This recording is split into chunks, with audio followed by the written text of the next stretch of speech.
కూతురు పుడితే నిహారిక గారని, కొడుకు పుడితే వంశీ గారు అంటే అది వాళ్ళే చెప్పిర్రా? నాకు ఇద్దరు సమానమే. ఇప్పుడు తల్లి తండ్రి ఎలాగో మనకి ఇలా మనకి లైఫ్ ఇచ్చిన స్టార్టింగ్లో యూట్యూబ్లో షార్ట్ ఫిల్మ్స్ అవి నాకు సమానమే.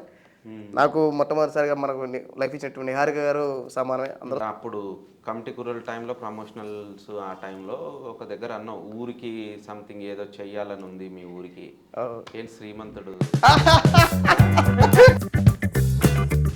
కష్టాలు ఈ ఫైనాన్షియల్గా ఎట్లుంది, స్టెబిలిటీ ఉందా?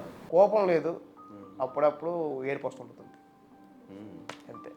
ఎందుకంటే డబ్బులు కదా.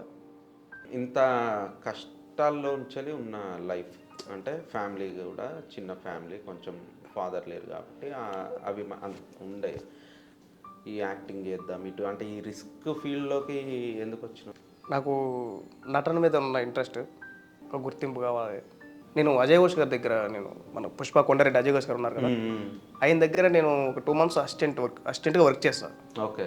ఆయన మనకి ఇంటర్వ్యూలో కానీ బయట ఎక్కడైనా కానీ చెప్తా ఉన్న ఒకటే మాట, రాకముందే డిసైడ్ అవ్వాలి, వచ్చిన తర్వాత డిసైడ్ అవ్వడానికి ఏమి లేదు. నేను అదే అంటున్నా, రాకముందే డిసైడ్